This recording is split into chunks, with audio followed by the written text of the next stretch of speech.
आपणा सर्वांचे मनपूर्वक स्वागत.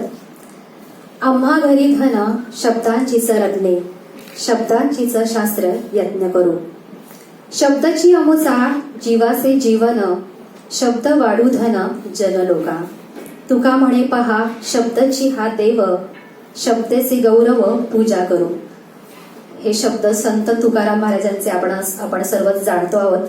मंडळी, अगदी असंच हे शब्दांचं धन वाटण्यासाठी, आपल्यापर्यंत पोहोचण्यासाठी, त्याचा लाभ होण्यासाठीच आजचा हा कार्यक्रम.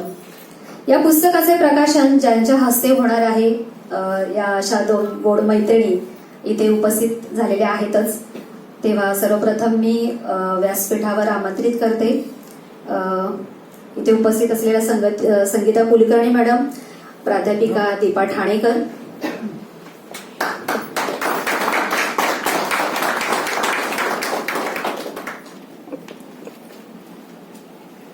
पुस्तक प्रकाशनासाठी शिल्पाताईंची आई सुद्धा इथे उपस्थित आहे, त्यांनाही मी आमंत्रित करते. पूर्वी आपण कार्यक्रम सुरुवात करण्यापूर्वी आपण आपल्या प्रथेप्रमाणे दीप प्रज्वलनाने या कार्यक्रमाची सुरुवात करत आहोत.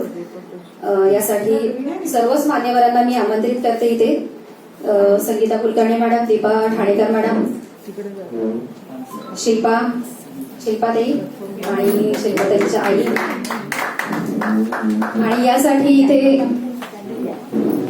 गायिका मेघना काळुंद्रेकर सुद्धा इथे उपस्थित आहेत. या सरस्वती गायनाने कार्यक्रमाची सुरुवात करतील.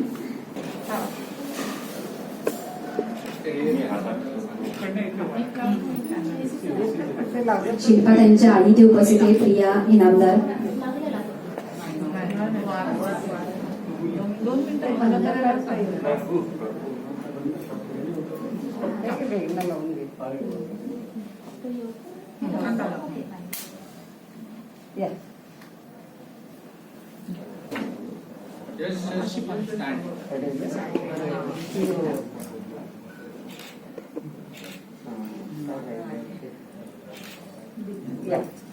प्राध्यापिका दीपा ठाणेकर मॅडम,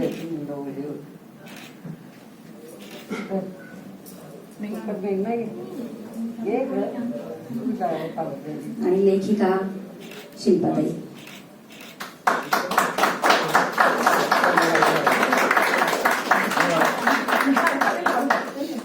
इथे पुस्तक प्रकाशक सुभाष कुदळे देखील उपस्थित आहेत.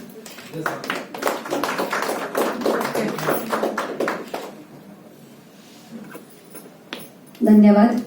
मान्यवरांना मी आमंत्रित करते, आपण व्यासपीठावर आसनस्थ व्हावं.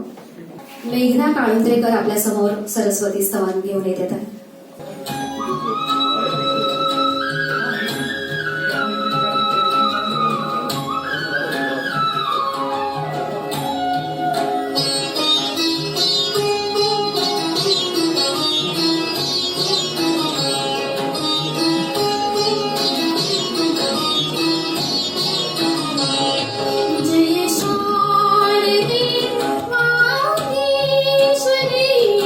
जय शारदे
क्या बात आहे. सुंदर सुंदर सुरुवात झाली सरस्वती स्तवनाने आपली. स्वतः जळून दुसऱ्यासाठी जळणारी ही ज्योत तू, स्वतःसाठी जळून दुसऱ्यासाठी जळणारी ज्योत तू, निस्वार्थ त्यागाची, चैतन्य भरून चोहीकडे शोभा वाढविते आपल्या कार्यक्रमाची. खरंच ही ज्योत लावल्यानंतर आणि इतकं सुंदर सरस्वती स्तवन झाल्यानंतर एक वेगळं प्रसन्न वातावरण इथे निर्माण झालेलं आहे. आणि आपण पुढे कार्यक्रमाकडे वळूया. इथे उपस्थित झालेली मंडळी जी आहेत, मान्यवर मंडळी, त्यांचं आपण एक स्वागत करूया. उपस्थित आहेत इथे. सर्वप्रथम ओळख करून देते पुस्तकाचे प्रकाशक सुभाष कुदळे सर.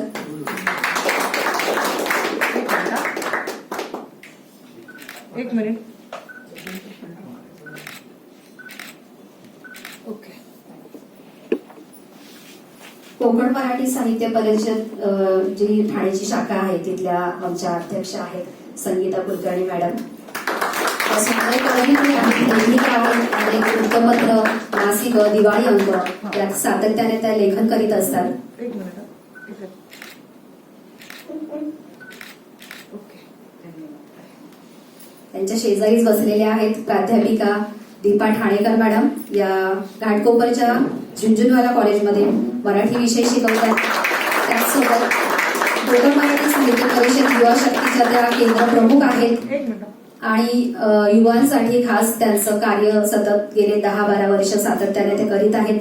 पुढच्याच महिन्यात या निमित्ताने मी सांगू इच्छिते की पुढच्याच महिन्यात आमचं कोकण मराठी साहित्य परिषदचं दुसरं राज्यस्तरीय संमेलन होत आहे घाणेकर सभागृहामध्ये. या निमित्ताने मी आपल्या सगळ्यांना आमंत्रण देते की आपणही या कार्यक्रमात सहभागी व्हा संमेलनामध्ये. आणि अशा प्रकारे आपण सगळ्यांचं स्वागत केलेलं आहे. इथे प्रियाताईंच्या आई देखील आहेत. ही एक मायेचा आधार पाठीमागे असतो खंबीर. इथे प्रिया इनामदार देखील उपस्थित आहेत. शिल्पा त्यांच्या आई इथे उपस्थित आहेत. त्यांचं देखील आपण स्वागत करूयात.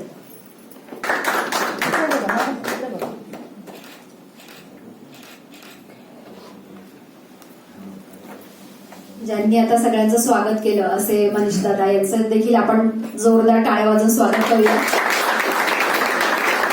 शिल्पाताईंचे अगदी जवळचे मित्र आहेत, कवी आहेत, लेखक आहेत, पर्यावरण संरक्षक, पर्यावरणवादी आहेत चांगले. त्यांचं भरपूर त्याच्यामध्ये अभ्यास असतं, काम आहे त्यांचं. आणि त्यांचा मनभावना हा देखील काव्यसंग्रह प्रकाशित झालेला आहे. आणि आपली आवडती आता जी लेखिका आहे ते आपल्या सगळ्यांच्या समोर शिल्पा इनामदार आरते. ही बालमोहन विद्या मंदिर इथली विद्यार्थिनी आणि ज्ञान साधना या ठाण्याच्या कॉलेजमधली विद्यार्थिनी आहे. लॉ सुद्धा ती करीत होती. त्यानंतर ICICI बँकेमध्ये काम करीत असताना मध्येच त्यांचं जुळलं. त्यानंतर लग्न झालं आणि नंतर मग बाळ. सगळ्यांचंच हे असतं की आपल्या बाळाची जबाबदारी पडल्यानंतर ऑटोमॅटिकली ती नोकरी सोडावी लागली. आणि नंतर बऱ्याच संकटांना तिला सामोरं जावं लागलं. कॅन्सरग्रस्त झाले, त्याच्यामध्ये बरेच अनुभव तिने लिहिलेले आहेत. आणि ते कुठेतरी शब्दांकित या पुस्तकातून जाणवलं. आणि खूप छान पुस्तक इथे आपल्या समोर आपल्या सगळ्यांना मिळणार आहे. तर आपण प्रत्यक्ष आता पुस्तक प्रकाशनाकडे सोडूया. तिचंच पुस्तकामध्ये सुरुवातीला आहे, शब्दांनी घ्यावे शब्दांना सांभाळून, शब्दांनी घ्यावे शब्दांना सांभाळून, अर्थाचे देणे व्हावे मनाच्या गाभ्यातून. इतक्या सुंदर अर्पण पत्रिका ही मी वाचली.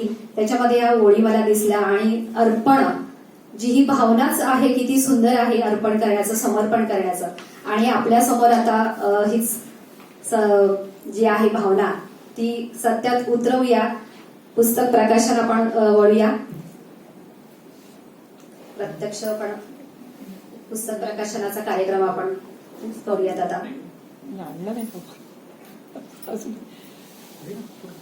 कामायला लागेल ना. बॉक्स ठेवा त्यांच्या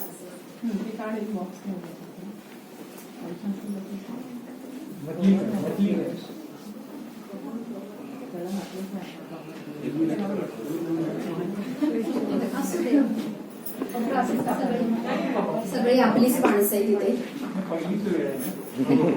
काही हरकत नाही. पण हे छान असतं. अनौपचारिकच छान असतं.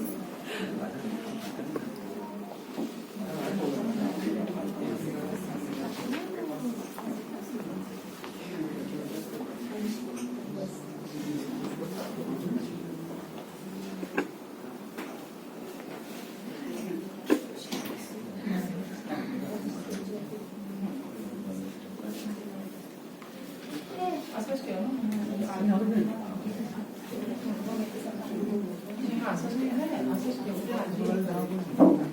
असंच ठेव ना मनीष.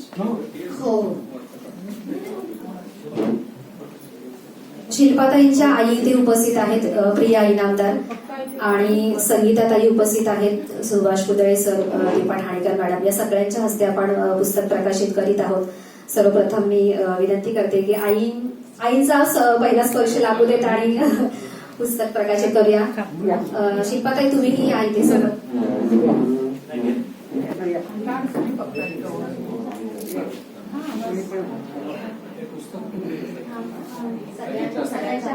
हातात घ्या. एक मिनिट.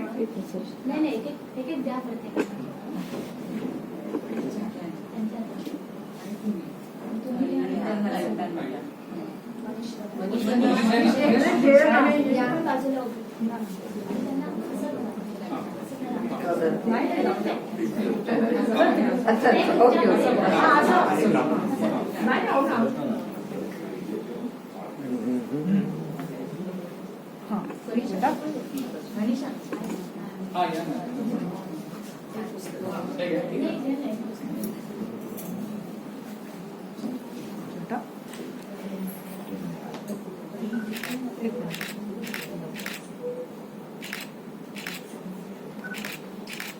ओके.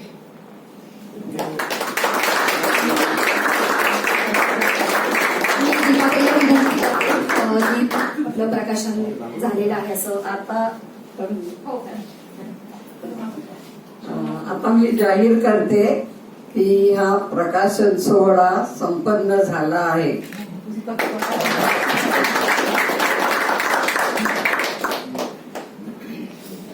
यासोबत मी आपल्यापासूनच सुरुवात करते की आई म्हणून तुमचं एक मनोगत आपण व्यक्त करावं. बसून बोलत तरी चालेल. चालेल ना? बसले नाही, बसूनच बोला.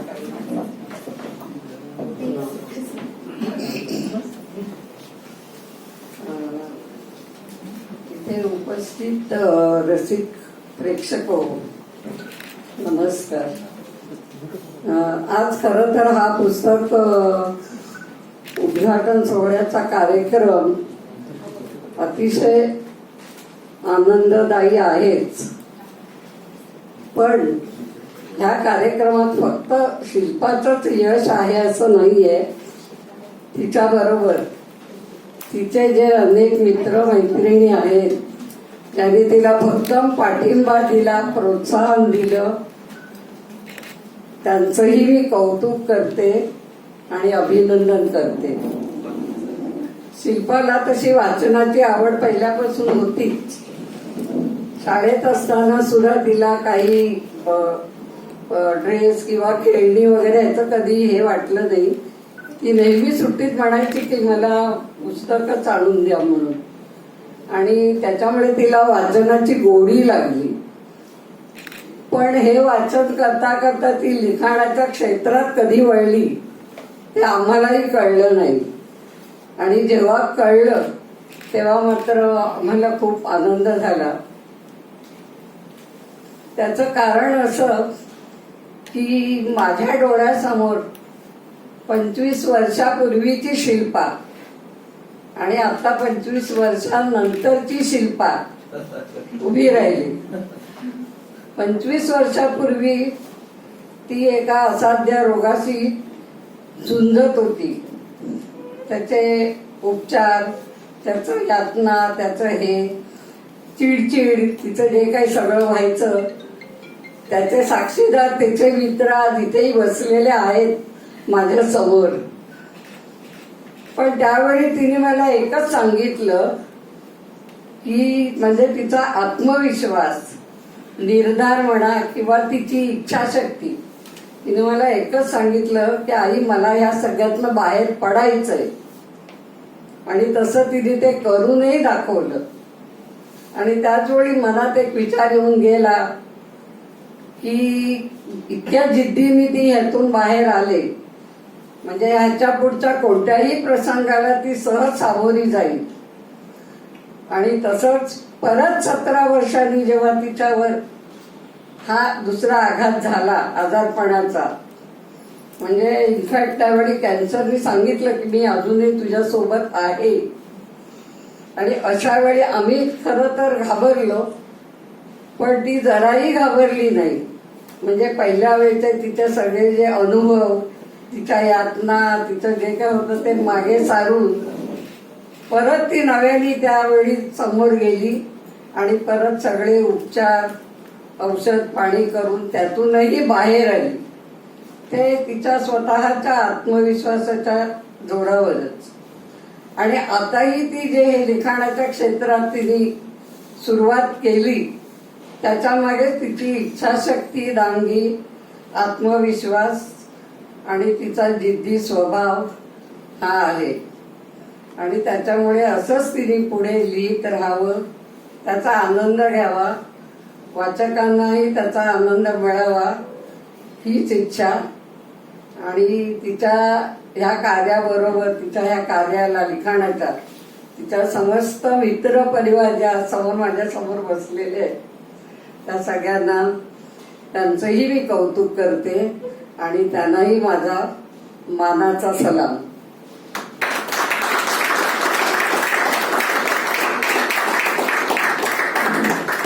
आईंनी आता मित्रांचा उल्लेख केलेलाच आहे, तर मित्रांच्या वतीने मनीष वाघ यांना मी काही 2 शब्द बोलण्याची विनंती करते. त्यांचं अगदी थोडक्यात मनोगत व्यक्त करा. हो, एवढ्या वेळेत नमस्कार. ही खरं तर खूप मोठी जबाबदारी मला टाकली शिल्पाने, पण ते आम्ही सगळ्या मित्रांनी सांभाळले यशस्वीपणे. आणि या आमच्याबरोबरच तिचे मिस्टर आणि मुलगा यांची पण तिला खूप चांगली साथ मिळालेली आहे या सगळ्या तिच्या वाटचालीत.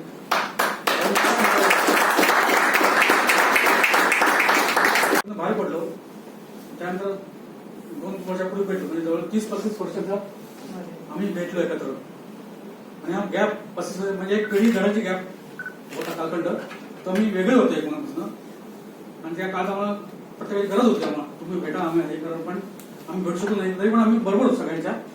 आणि मग आता प्रत्यक्ष आम्ही भेटतोय, खूप आनंद वाटला. शिल्पा अशी लिहित राहा, प्रत्येक वेळा आम्हाला बोलत जा आणि इकडे बोलत जा.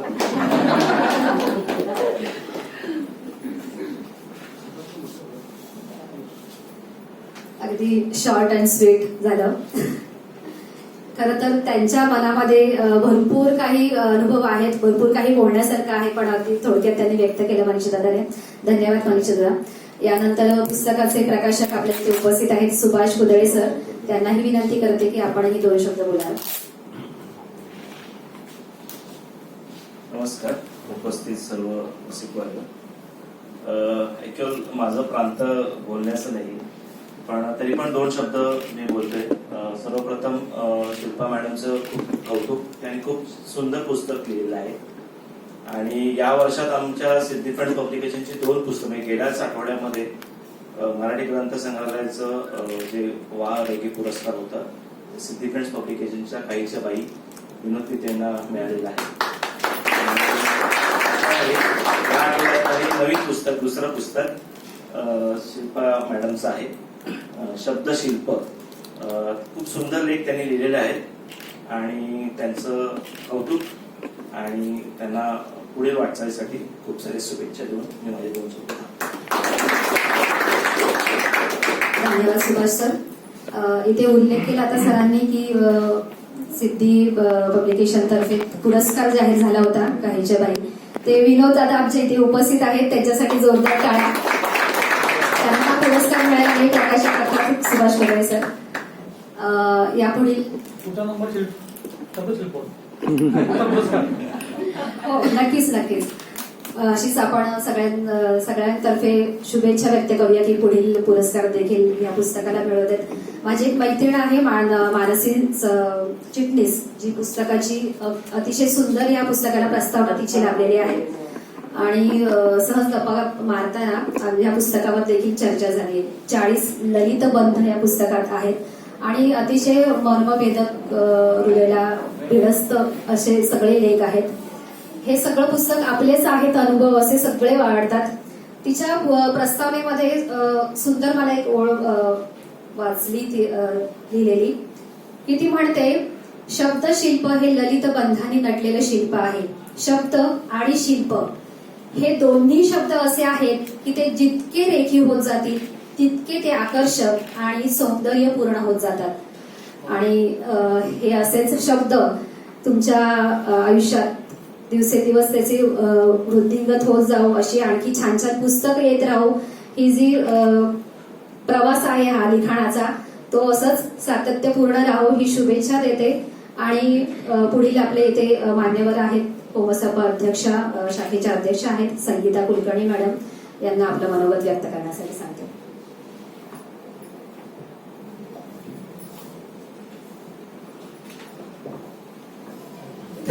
धन्यवाद मनीषा. सर्वप्रथम मी आजी आजोबांना माझा विनम्र नमस्कार करते. आता आपल्या कार्यक्रमाची अतिशय सुंदर अशी सुरुवात सरस्वती स्तवनाने झालेली आहे. खूप छान माहोल, प्रसन्न असा हा माहोल. मला इथे आमंत्रित केल्याबद्दल मी मनीष वाघ यांचे आभार मानते आणि शिल्पाताईंचं अभिनंदन करते. शब्दशिल्प हा कथासंग्रह वाचताना माझ्या असं लक्षात आलं की शिल्पाताई फक्त लेखिकाच नाही तर त्या एक लढवय्या योद्ध्याही आहेत. शिल्पाताईंच्या आयुष्यात कॅन्सर नावाचा छुपा शत्रूंनी प्रवेश केला होता आणि त्यांच्याशी त्यांचं छुपयुद्ध सुरू झालं होतं आणि या छुप्या युद्धात त्यांनी त्याचा पराभव केला. कारण माहितीये, कारण त्यांच्या सोबत होती त्यांची प्रिय आणि लाख मोलाची माणसं आणि आयुष्य समरसून जगण्याची त्यांची ती ताकद. यांनी त्या कॅन्सर सारख्या शत्रूवर त्यांनी मात केली. हे आयुष्य जगत असताना, संघर्ष करत असताना काही क्षण, भावना व विचार हे मनाच्या गाभाऱ्यात कायमचे कोरले जातात आणि या विचारांना, भावनांना या शब्द रूपाने आकार दिला तो शब्दशिल्प या ललित कथा संग्रहाने. मनातून कागदावर उतरलेले भावविश्व. शिल्प या संज्ञेचा सामान्यपणे अर्थ कौशल्यपूर्ण निर्मिती असा होतो. मनात साचलेले सुखदुःखाचे भावबंध, मनात साचलेले सुखदुःखाचे भावबंध रेशीम धाग्यात गुंफलेले शब्दशिल्प. गद्य 25 हे दैनिक लोकसत्तामध्ये येणार प्रसिद्ध होणार हे सदर लेखिकेचं अत्यंत आवडतं. न चुकता हे सदर वाचणाऱ्या या लेखिका, त्यामध्ये त्यांनी अनेक मान्यवरांनी आपल्या आयुष्यातील 25 वर्षापूर्वीच्या काळाचे वर्णन त्यात त्यांनी केलं होतं आणि हे त्यांचं आवडतं सदर लेखिका मात्र न चुकता वाचायच्या. आणि त्यांनी वाचता वाचता त्यांचा असं त्यांनी विचार केला की गेली 25 वर्ष ज्याने माझं आयुष्य व्यापलं आहे त्यावर जर मी लिहिलं तर, अशी संकल्पना त्यांच्या मनात आली आणि आकाराला आले शब्दशिल्प. या संग्रहामध्ये एकूण 40 ललित बंध आहेत. या पहिलाच त्यांचा लेख प्रवास. आपला जन्मापासूनचा हा प्रवास सुरू होतो आणि तो टप्प्याटप्प्याने पुढे जातो. मग या प्रवासात आपल्याला अनेक माणसं भेटत जातात, अनेक गोष्टी घडत जातात. असा हा प्रवास तो आपल्या आई वडिलांबरोबर केलेला असो, आपल्या मित्रमैत्रिणींबरोबर केलेला असो, नाहीतर शाळेत असताना आपण सहलीला केलेला तो प्रवास असो आणि नंतर जोडीदाराबरोबरचा प्रवास. या प्रवासाचे अतिशय सुंदर टप्पे त्यांनी विविध अंगाने प्रवास या लेखात उलगडून दाखवले आहेत. त्याचबरोबर पुढे माहेर, पाहिले ना मी तुला, परीस, जगा वेगळी नाती, माहेर, सखा असे अनेक लेख विविध गुणांनी त्यांचे नटलेले आहेत. शेवटचा जो लेख आहे प्रिय आईस, त्यांनी लेखिकेने आईला लिहिलेलं हे पत्र. अतिशय मनस्पर्शी असं हे पत्र. मीच काय, तुम्ही आम्ही सर्वजण आपल्या आयुष्यातल्या प्रत्येक सुख दुःखाचं पानन पान जिच्या समोर आपण उलगडतो आणि उलगडून दाखवतो, ती विधात्याने निर्माण केलेली आहे. आणि हीच आई जेव्हा खंबीरपणे उभी राहते, तेव्हा घरादारावर आपल्या कुटुंबावर जर काही संकट आलं तर हीच आई आपल्या खंबीरपणे आपल्या मुलाबाळांच्या पाठीशी उभी राहते. आणि याच आईला लेखिकेने लिहिलेले अतिशय मनस्पर्शी असं हे पत्र मुळातूनच सर्वांनी वाचावं असं मला इथे वाटतं. हे पुस्तक जसजसं मी वाचत गेली तस तसं प्रत्येक घटनांचं, भावनांचं चित्रण, यथार्थ चित्रण मला यात केलेलं दिसून आलेलं आहे.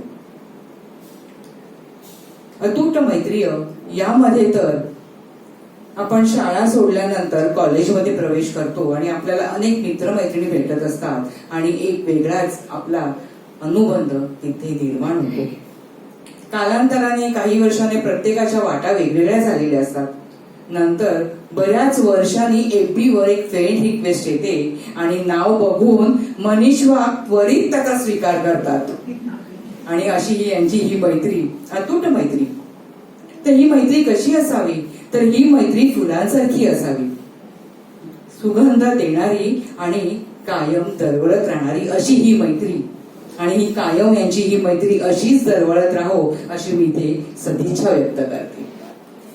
हे सर्व लेख वाचत असताना मला अतिशय इथे खास नमूद करावं असं वाटतं की इथले लेख, या लेखातला आशय साधा, सोपा आणि सहज, अगदी आशयपूर्ण मांडणीतला आहे. त्यामध्ये काहीही हे नाहीये, म्हणजे सगळ्यांना समजेल उमजेल अशा भाषेतला आहे. ज्या आपल्या मनातल्या भावना त्यांनी या लेखाद्वारे लिहिलेल्या आहेत. म्हणजे तुम्ही आम्ही जसं बोलतो, जसं सांगतो तसं हे लेख इथे त्यांनी त्याची मांडणी केलेली आहे. अतिशय सुरेख असं हे पुस्तक सर्वांनी वाचावं असंच हे पुस्तक आहे. आणि या पुस्तकाचं हे सुंदर मुखपृष्ठ ज्यांनी साकारलं त्या चित्रकाराला, आणि या पुस्तक हे सर्व अतिशय सुंदर असं पुस्तक, मनस्पर्शी असं पुस्तक सर्व रसिकांपर्यंत पोहोचवणाऱ्या सिटी फ्रेंड्स पब्लिशनचे मी मनापासून आभार मानते. आपल्या आयुष्यामध्ये अनेक टप्पे येत असतात, सुख दुःखाचे चढ उतार येत असतात, नानाविध संकटही येत असतात. पण या संकटांना आपण सामोरे जात असतो. पण या संकटांबरोबरच नकारात्मक विचार आणि सकारात्मक विचार हे दोन्ही मात्र आपल्या मनाभोवती घोंगावत असतात. काही वेळेला सकारात्मक विचार त्यावर विजय करण्याचा प्रयत्न करत असतात. पण इथे लेखिकेने नकारात्मक विचार बाजूला सारून सकारात्मक विचार अंमलात आणले आणि संपूर्ण त्याचा ताबा त्यांनी आपल्या मनावर घेतला. अशा या आपल्या लेखिका आणि आयुष्य समरसून जगणाऱ्या या आपल्या लेखिका, म्हणजे कॅन्सर फायटर तर मी यांना म्हणेन. आणि या कॅन्सर फायटर लेखिकेला माझा मनापासून सलाम.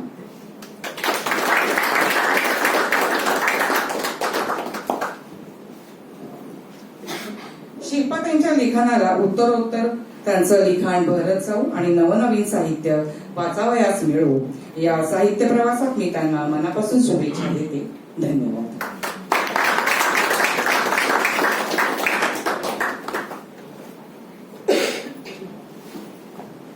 आपण कार्यक्रमाच्या शेवटाकडे आलोय. तत्पूर्वी लेखिका शिल्पाताई हिला विनंती करते की तुझं मनोगत आम्हा सगळ्यांना ऐकायला जास्त आवडेल आणि मग आपण दीपाताईकडे जाऊ. नमस्कार.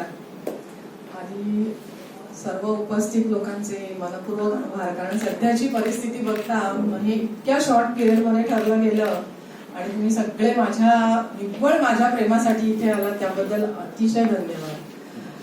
आता दुसरी गोष्ट म्हणजे हे ठीक आहे, आता आईने सांगितलं त्याप्रमाणे माझं वाचनाचं जे वेळ होतं ते खरं तर आईच, म्हणजे लहानपणी मी आजीकडे राहत होते आणि कधीही असं आई येताना आम्ही तिची वाट बघत बसायचे. कारण नेहमी आई येताना माझ्यासाठी पुस्तक आणायची. पहिल्यांदा किशोर, मग चांदोबा, असं करत करत करत वाचनाचं हे वाढत गेलं. आणि दुसरं म्हणजे आमच्या शाळेमध्ये दरवर्षी पास झाल्यावरती आयडियलचं एक कुपन मिळायचं आणि मग त्या कुपन मिळाल्यानंतर आम्ही जाऊन आयडियलमध्ये पुस्तकं घ्यायचो. असं करत एक वाचनाचं हे झालं. त्याच्यानंतर टप्प्याटप्प्यावरती ते वाचन थोडंसं वाढत गेलं, बहरत गेलं, हे गेलं. लिखाणाचं असं काही ठरलं नव्हतं किंवा असं काही नाही, पण एक थोडंसं आयुष्यामध्ये सगळ्या गोष्टी झाल्या. मुलगा थोडा सेटल झाला म्हणायचा, असं मोठा झाला, सगळं झाल्यानंतर हाताशी वेळ असल्याने थोडंसं काहीतरी लिहित गेली. लिहिता थोडासा FB वर टाकूया, हे करा ते करा असं सगळ्यांनी सांगितलं, चांगलं की हे करा. आणि माझ्या कॉलेजचे मित्र, म्हणजे आता मित्र म्हणजे ते आता माझे मित्रापेक्षाही पलीकडे समाजात सगळे लाडके, यांनी तेव्हा जेव्हा ऐकलं आणि त्यांनी ठरवलं की ह्याचं एक पुस्तक करायचं. त्यावेळेला मला म्हणजे काही हेच नव्हतं की पुस्तक करायचं, कारण मी काही लेखिका नाहीये का, मी काही असं नाही की ह्याचं लगेच एवढं पुस्तक करण्यासाठी. पण म्हणतात ना, काही गोष्टी माझ्या आयुष्यात खूपच लवकर झाल्या. त्याप्रमाणे ही गोष्ट, ही जमेची बाजू मी ठरते की ही गोष्ट माझ्या आयुष्यामध्ये खूप लवकर झाली. अर्थातच ही खूपच आनंदाची होती. आणि ठीक आहे, आयुष्यामधल्या काही गोष्टी असतात.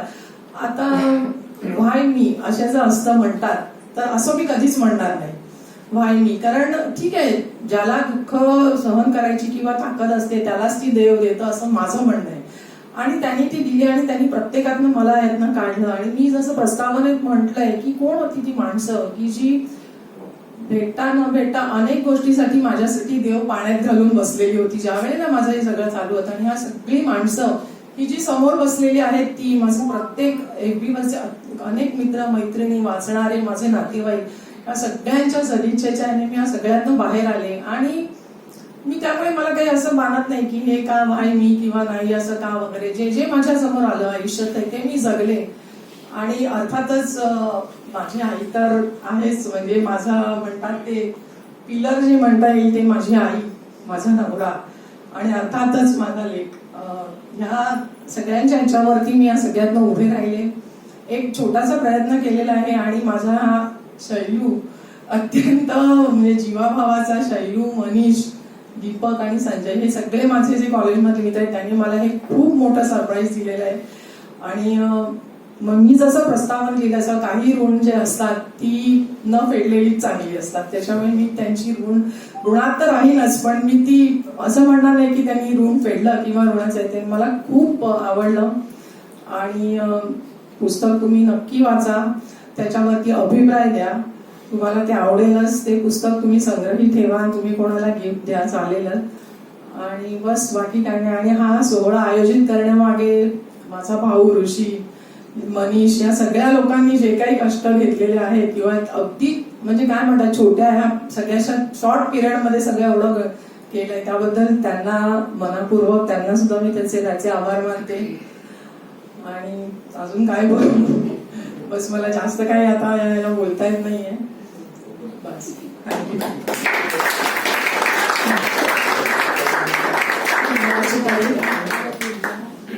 खरं तर ते 25 वर्ष तू ह्या संकटाला सामोरं गेलीस आणि भरपूर तुझ्याकडे सांगण्यासारखं अजूनही भरपूर असेलच अशी मला खात्री आहे. त्यातले काही अनुभव इथे या पुस्तकातून आपल्यासमोर मांडलेले आहेत. सगळ्यांनी जरूर पुस्तक वाचा, घ्या आणि अभिप्राय शिल्पाताईपर्यंत जरूर पोहोचवा. त्यातूनच तिला आणखी पुढे लिखाणासाठी बळ मिळेल.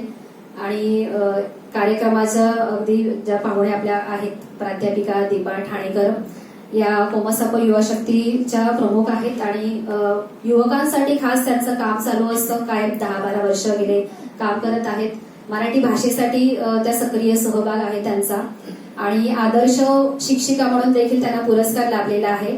तर त्यांचं मनोगत आपण आता ऐकूया. नमस्कार सगळ्यांना. मैत्री दिन नाहीये, पण तरी देखील जो काही मैत्र सोहळा चाललेला आहे त्या मैत्रीची खूण जी आहे ती प्रत्येकाच्या चेहऱ्यावर आणि डोळ्यामध्ये मला दिसते. आणि हा जो सोहळा आहे हा मैत्रीचा सोहळा मला वाटतोय. आणि त्या मैत्री खातर तुम्ही सगळेजण या शब्दशिल्पाला आमंत्रित केले गेलेले आहात आणि उपस्थित आहात. शब्दशिल्प या शब्दांमध्येच मोठी ताकद आहे, नाही का? जिथे आपली शिल्प पण आहे आणि शब्दही आहेत. शिल्पा असं मी म्हणत असताना मी एक मैत्रीपूर्णच आता उच्चार करेन.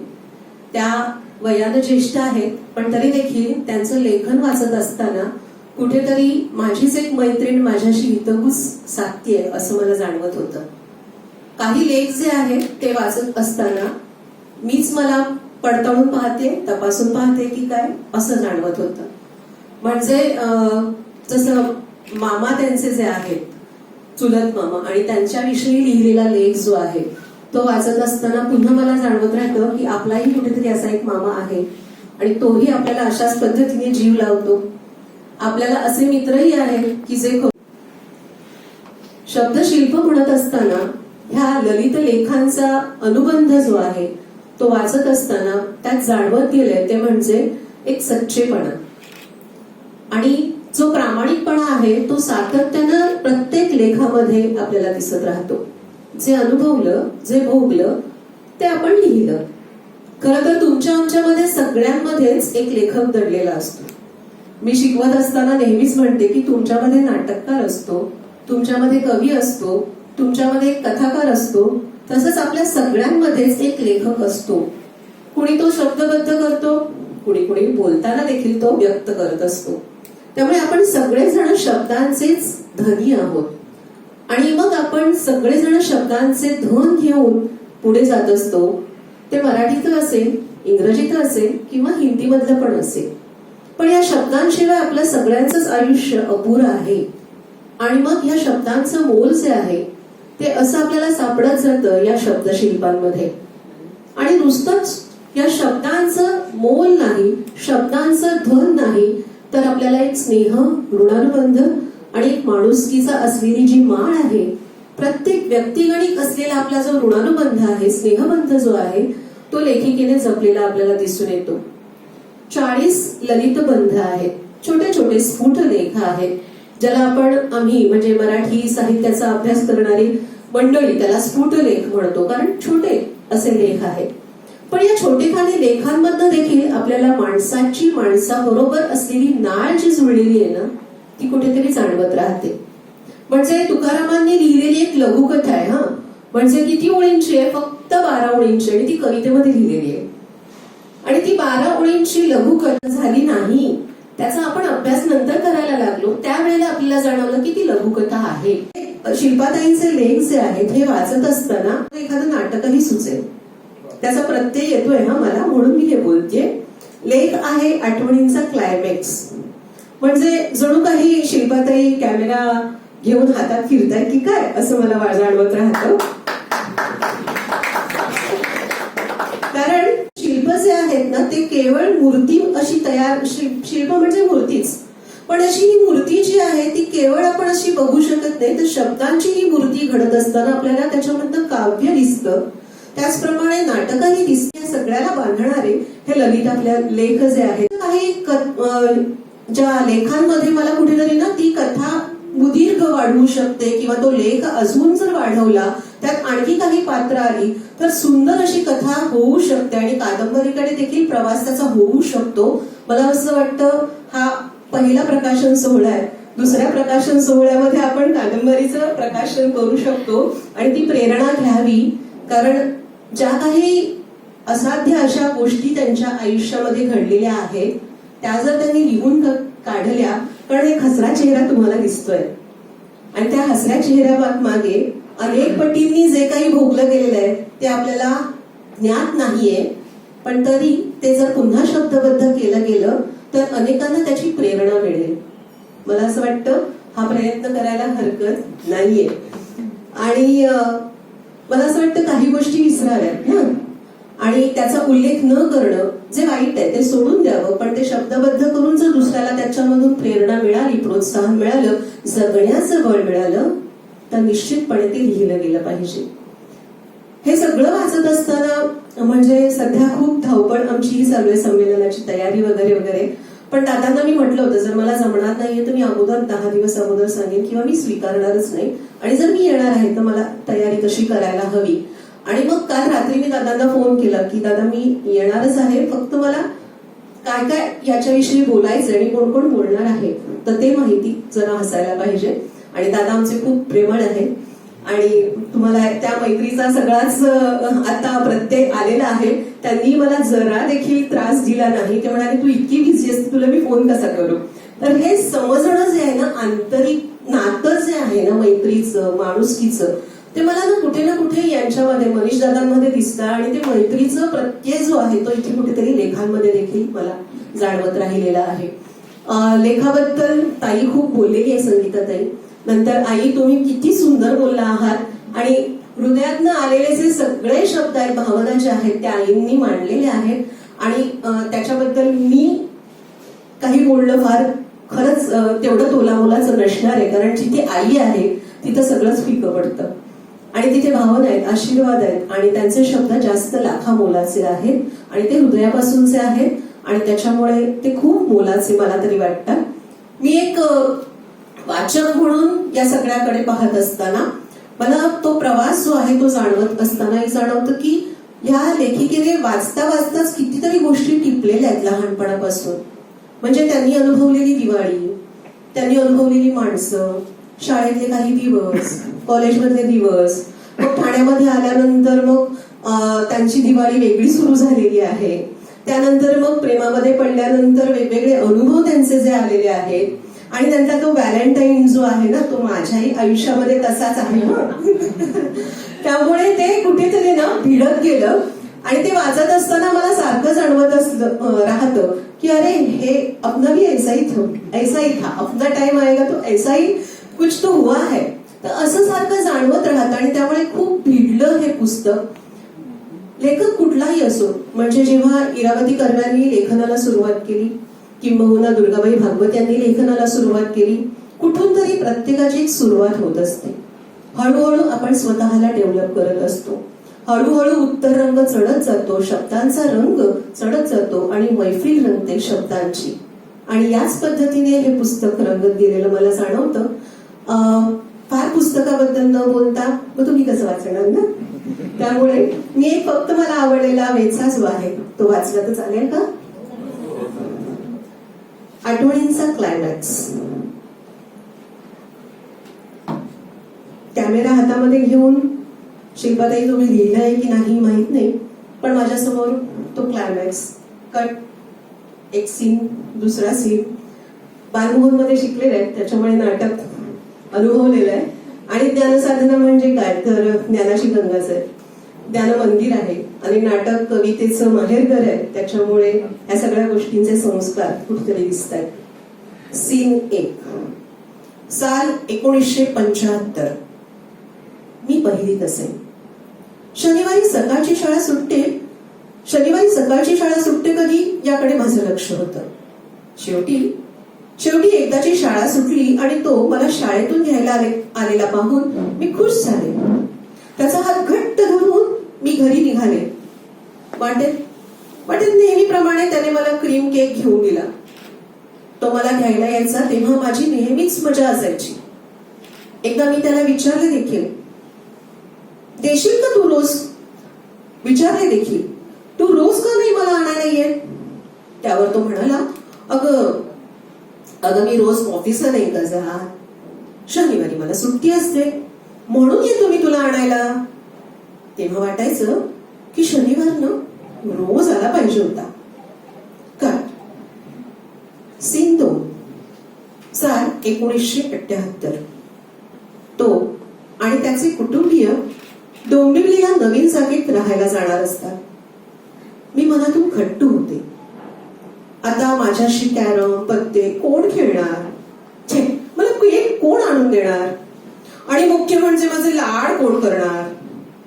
पण आईने मला समजावलं की अगं आता लवकरच असं लग्न होणार आहे. मग सांग बघू, आपल्या या सर्वांना इथे जागा कशी पुरणार? आणि दर सुट्टीत आपण जाऊ ना त्याच्याकडे. मग काय, दर मे महिन्याच्या सुट्टीत मी आणि माझा छोटा भाऊ त्याच्याकडे डोंबिवलीला जाऊन राहू लागलो. सीन 3, साल 1993. मी गौरीहार पुजत होते. इतक्यात नवऱ्या मुलीला आणा असा गजर होतो. त्याचा आश्वासक हात माझ्या खांद्यावर पडतो आणि तो मला बोहल्यावर घेऊन जायला येतो. माझं मन फुलपाखरू होतं.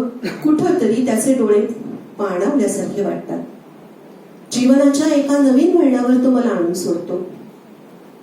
जणू जणू काही आजही शाळेतून येताना त्याचा धरलेला हात तसाच असतो, प्रेमाचा, विश्वासाचा आणि आधाराचा. कट. सीन 4. साल 2013. फोर्टिस हॉस्पिटलमध्ये माझी किमो चालू असते. यावेळेस नवीन पद्धतीने तो दंडातून इंजेक्शन असतं. 3 दिवसांचा स्टे असतो. तो रोज डोंबिवलीहून सकाळी हजर होतो. दिवसभर गप्पा मारता मारता इंजेक्शन कधी संपतं ते कळतही नाही. डॉक्टरनी सतत पाणी प्यायला सांगितलेलं असतं. दर 1-1 तासांनी पाण्याचा ग्लास हातात घेऊन हा शेजारी हजर. पहिलं इंजेक्शन संपवून मला खरी सुखरूप आईकडे सोडून हा रात्री डोंबिवलीला परततो. कट. सीन 5. साल 2014.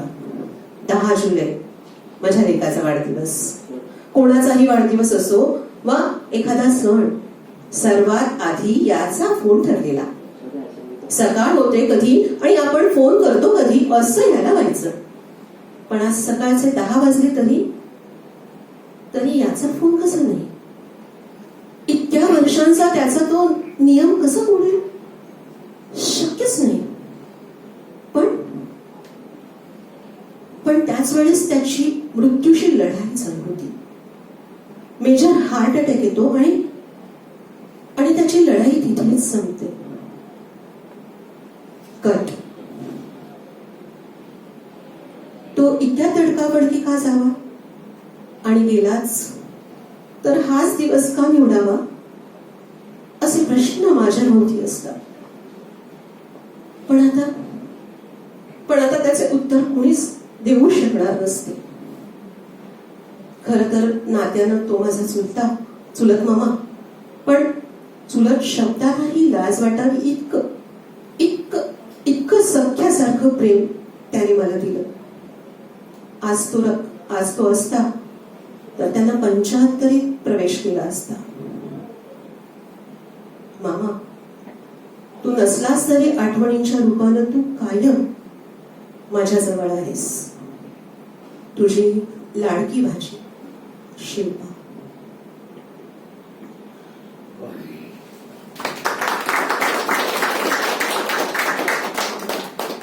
हा लेख लिहिला कारण माझाही मामा असाच एक गेला आणि माणसाचं जाणं काय असतं हे आपण सगळेच अनुभवतो.